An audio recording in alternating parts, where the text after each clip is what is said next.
What's up, guys? Welcome back to Wrenching Wrecked. Still jamming on the ironhead. Made a little more progress. Ran some loaner bars on here. I came on the front end for this thing, but I just wanted to kind of get an idea. That's the first set that I've mounted up on there. Still need to tweak some stuff. I haven't sat on it yet.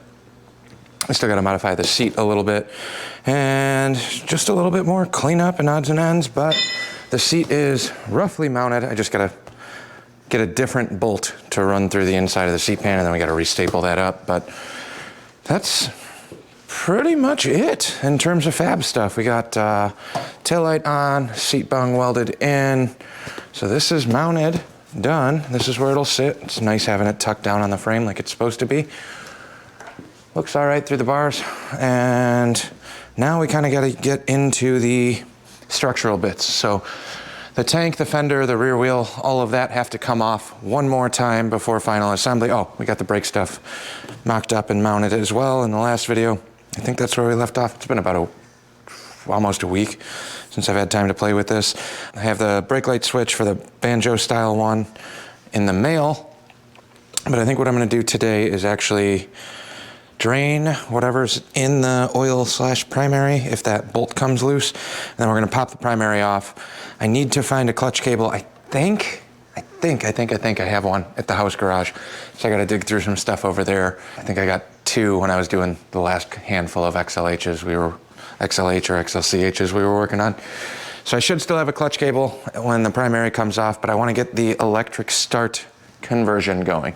So I don't know how far we're going to get today. Today will just be kind of drain the oil, pull it apart, and disassemble everything.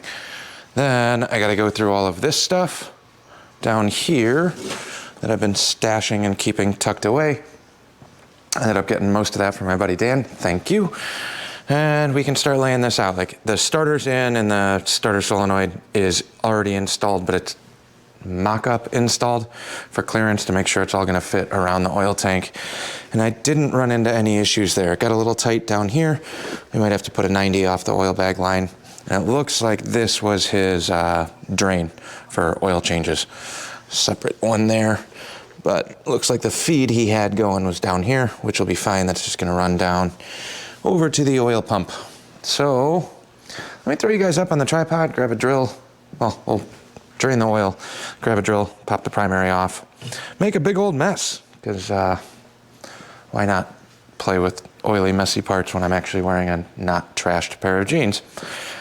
Great. Maybe I'll try and be clean today, but it isn't going to work. We'll try. Let's get set up and blast this thing apart. Hopefully the drain plug on this is actually going to work. We will find out, but we got a 3/4 down here.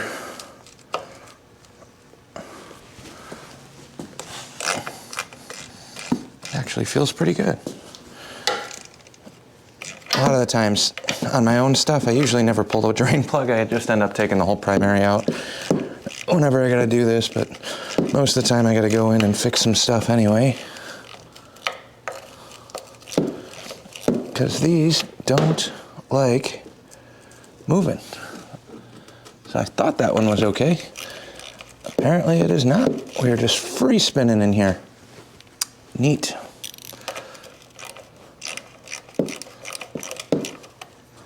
So that's just a dummy plug, apparently. Actually, it looks like this case has been welded. Can't tell.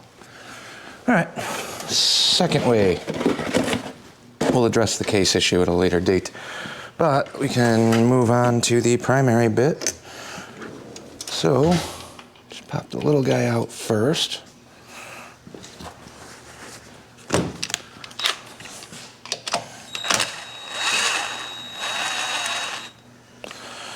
Get the one goofy one.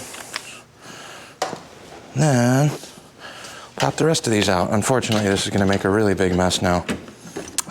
Maybe I have a tray. A tray might help.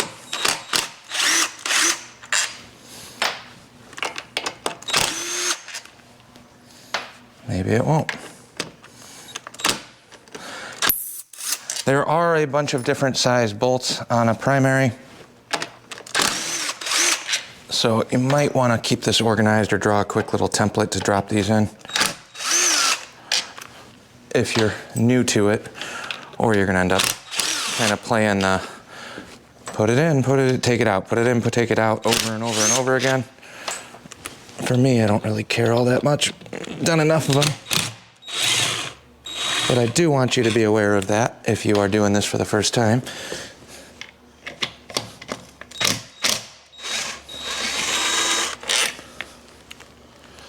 All right, here comes the messy bit. Oh, I missed one. Whoops. Where's all the oil?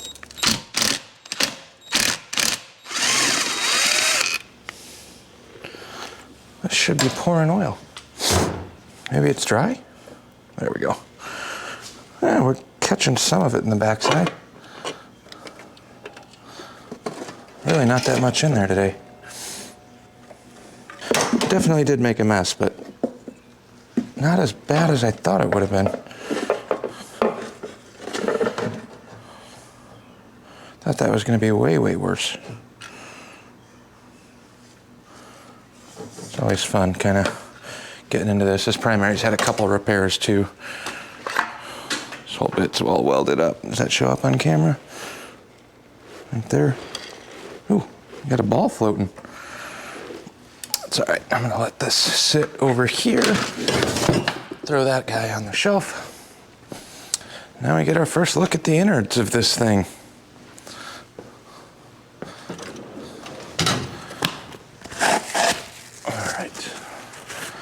How are we doing in here?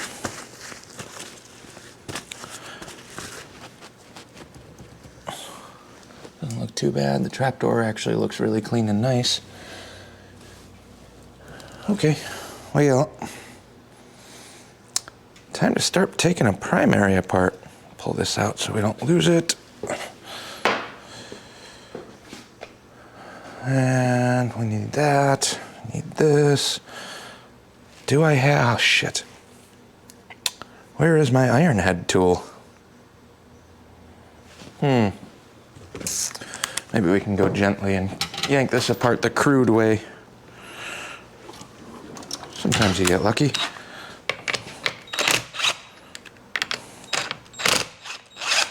Do not recommend this route.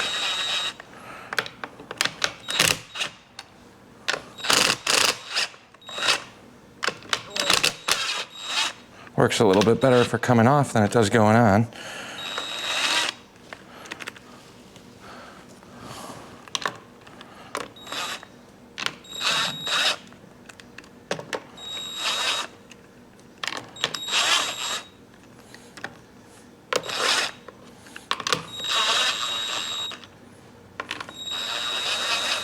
There's a really big spring underneath all of these, so I don't recommend taking them off this way unless you get a little bit of tension up there like that. It's bad for the studs, but this is what I got today. And it's only disassembly, so that'll work just fine. I am making a little pile on top of this bag right here for all the nuts and bolts and bits that we take off of here. There we go. Ooh, brand new springs. Look at that. Ooh. This might actually have been in really good shape. He said the motor was running fine. I don't remember what he said they took it apart for, but that's promising. Got lock tab here. All right. Well, let's keep going here. So on a clutch, where's the end of this? There we go. Big giant lock ring. That's gonna hold your clutch plates and bits in place. Then on an iron head, you have a big series of clutches. Just taking them all off as one unit. And then there's little spacers that go on the backing plate. Be cautious of those. Sometimes they kind of get lost. Like it's missing one here. I should have more of those, but it's just little sleeve spacers that go through the discs. And clutch-wise, this is all new. You can tell right off the bat, this is all new. So let me I'll dig through my ironhead bin in the trailer and find one more little spacer sleeve for that stuff. But this can all stay here. Making a little pile over there. And now we have a clutch and a primary pretty much ready to start taking apart. We'll loosen up the chain tensioner and then bust it. Ah, crap. Do I have my big impact here? Let's find out. Let's see what we got here. Just keep jamming away until we gotta stop. That's about all I can do.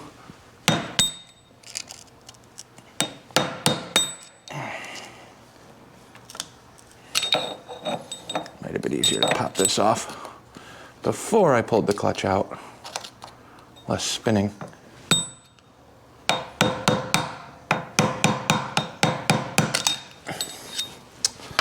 Okay, I'll get a smaller tool.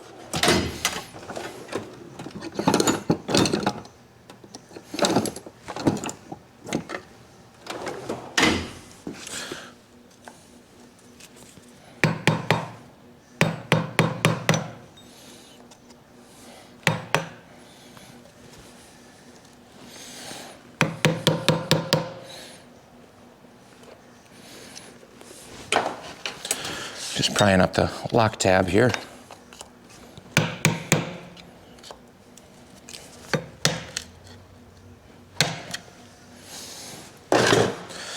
Okay. Let's make some rap noises with the impact.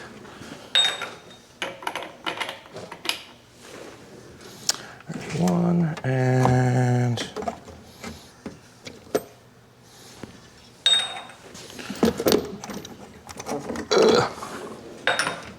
two. Do have my impact here. Look at that.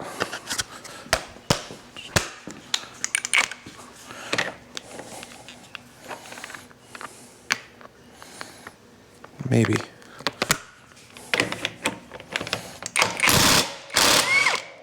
There we go. And now I'm kind of regretting pulling this off first. We'll see. Yeah, that was dumb. Should have pulled that off first. How do I want to do this?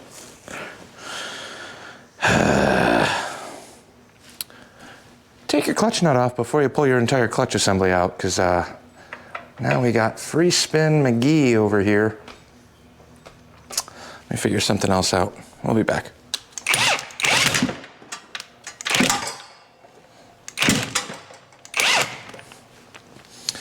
Well, I got lucky. So I don't have the brakes hooked up on the back wheel, but I did have the chain resting here. So I clicked it into first gear.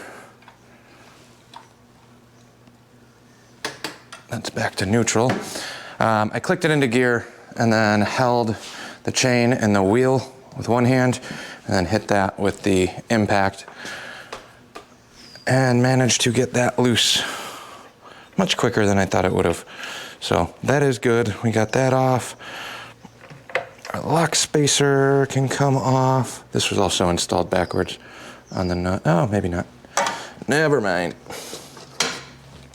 But now we should be about good. So we'll pull these nuts off. This will go over into the primary pile. And then it's actually hung up on this little lock ring deal. So I might have to try and get this off somehow. Let's see if I can get a gap going in here. Come on.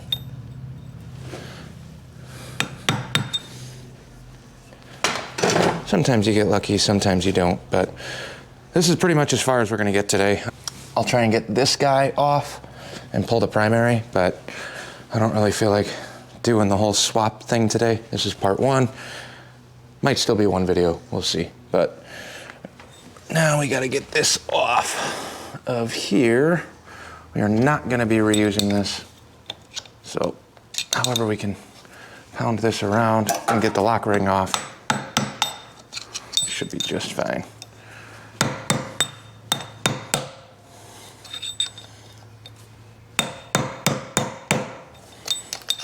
Basically just peening it over.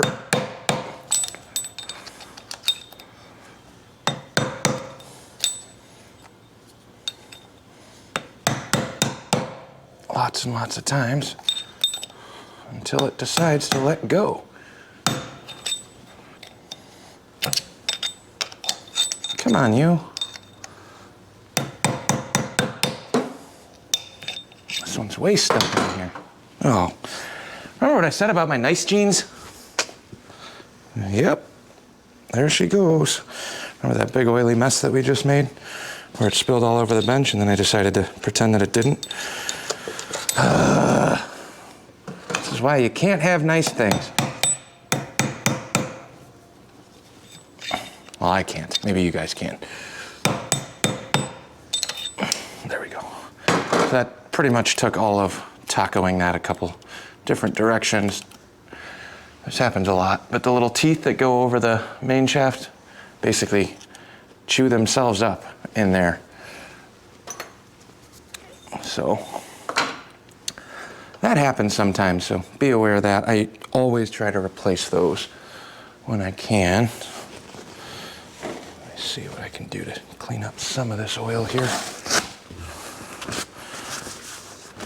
Now, I get to do all the fun bits and pull this off. I guess I should loosen that chain tensioner too. Make my life a little bit easier.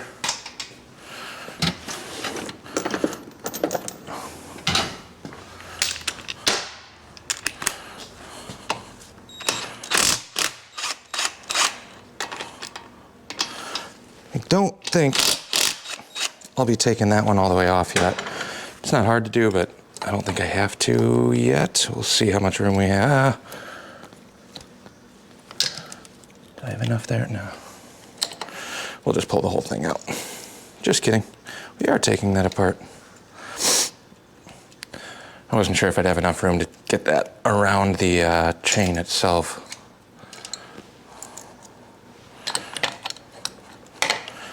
So that'll be loose right there for now. And then we're gonna do some sketchy bits. Grab a couple 5/16 bolts. I do not, again, there's much better ways to do this. There's a puller that I have over at the house for this. Do I have it?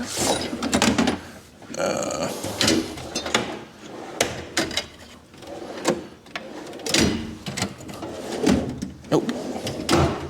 So we're doing it the crappy way. A 2-jaw puller or a handlebar puller works really well here too. Basically just run it across, thread your 2 bolts in, and then thread that into the crank. But we don't have that today, so let's see if we can get lucky. Sometimes this works, sometimes it doesn't, but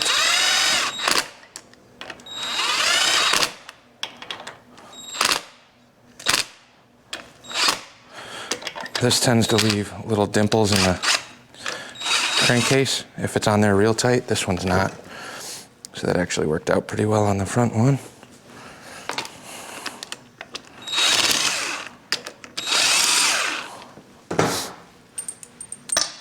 Now, this should wiggle off.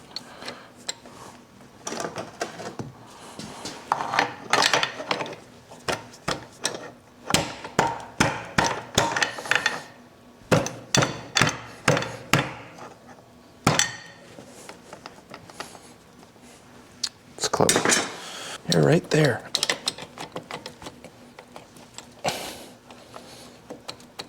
There we go. It's going. Okay. And then this one, you just kind of use the clutch hub to kind of push off that front bit. Probably could have tried that a little bit more, but that lock washer deal was pretty stuck on here. So I'll just keep shimmying. There we go. Now Our front compensator is off. This will wiggle out. And you've got new starter teeth on here too, so that's good. There we go. Primary is off. Then we get into the transmission, Kickstarter, all that fun stuff in here, which is just fine. I think I did a video on this in the past. Go back to that Ironhead Phoenix bike if you're looking for more detail on how to assemble all of this. I'm not going to be pulling any of this apart. I'm not pulling the trans out. I'm not doing anything else.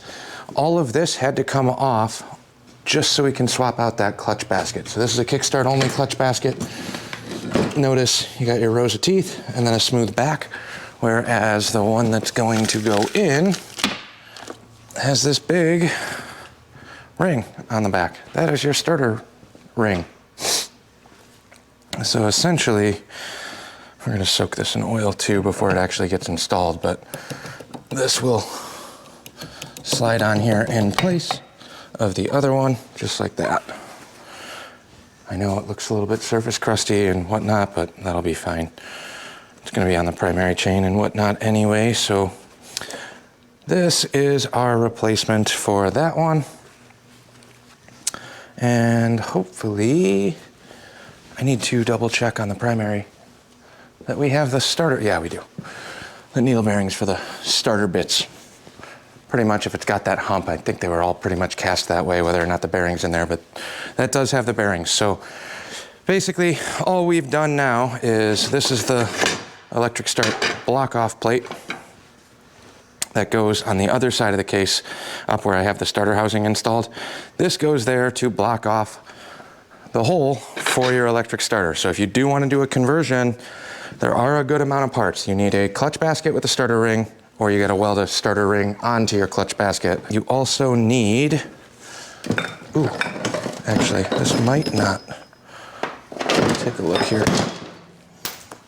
I might actually have to source some more parts. I didn't realize that this doesn't have the kicker option. This is an E-start only basket, whereas the stock kicker basket has these little teeth. This is what engages on your Kickstarter gear. So I might actually have just disassembled all of this and not be able to put it in. I don't know why I didn't think about it. Unless he wants to go just electric start, then we'll be fine, but I'm fairly certain he wanted to keep his kicker. I want to keep the kicker, so that might be a parts order, unfortunately. We'll take a look. Might have some more bits that I'm going to have to grab. Send some feelers out to a couple buddies and go from there. But that's it. We made a nice big mess.